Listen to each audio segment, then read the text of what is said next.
In 1989, the West Siberian Soviet Socialist Republic was a vulnerable extremity of a USSR that was largely preoccupied with other affairs. The nation's stockpiles before the war were easily some of the most outdated by 1989.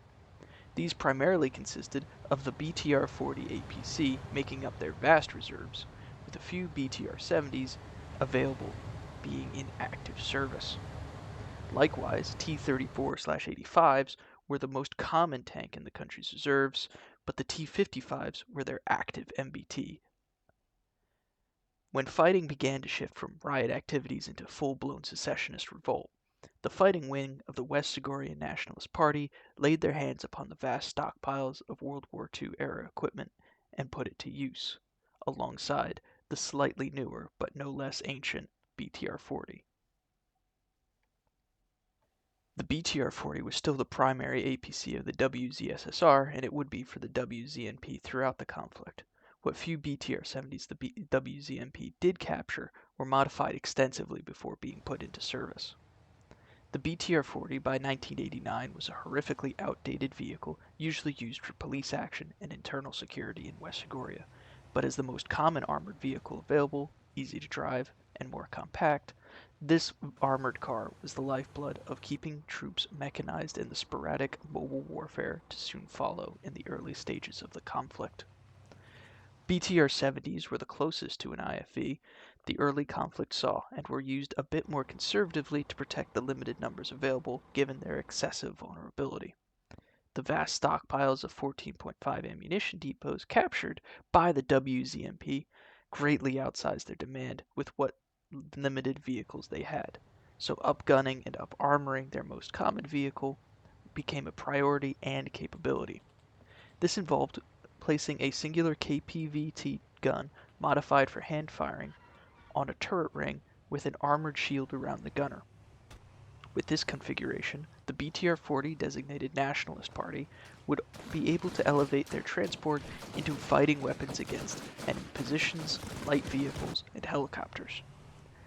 Additionally, they would be able to transport squads to the front line, mirroring, in a limited way, the capabilities of the BTR-70 that would see extensive WZSSR use.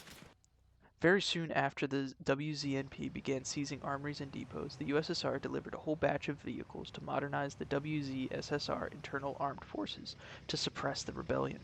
These included more BTR-70s, T-34s, and T-55s, alongside new additions like prototype BTR-80As, BMP-2s, a singular object 299 for field trials, and eventually T-80Us for field service.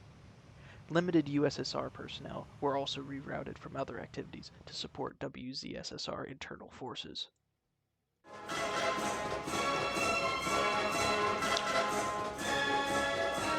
The massive proliferation of RPGs amongst ambush groups in both forces made slat armor a necessity for their very lightly armored vehicles.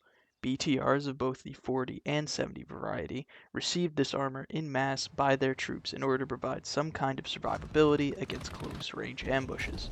This armor was also applied to the BTR-40 Nationalist Party heavy variants referred to as BTR-40NP. This vehicle was encased in slat armor for protection, alongside the commander vehicle variant. The BTR SPG was a common tank hunter variant of the BTR-70 in WZNP service.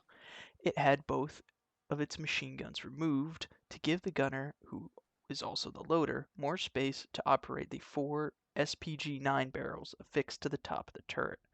A rapid barrage of these barrels was sufficient to beat down any slat armor in its way, as well as defeating new deliveries of Contact 1 ERA that the WZSSR was equipping onto their T-55s.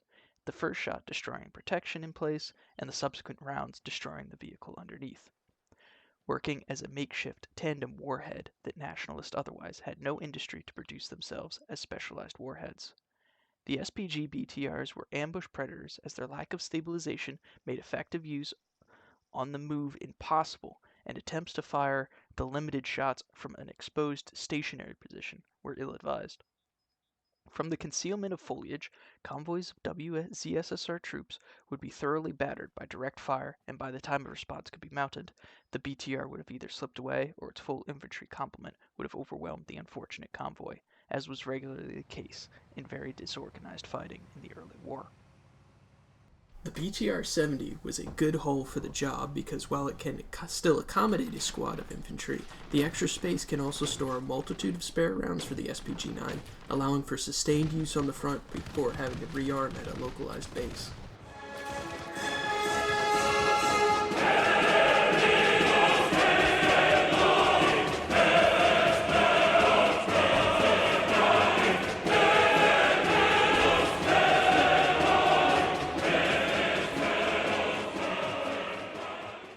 Command and control elements might have been associated with a command tank or a command BTR-70, the WZNP officers close to the front would have relied upon closed-top variants of the BTR-40 for officer transportation and radio communication to coordinate reinforcements on the front lines.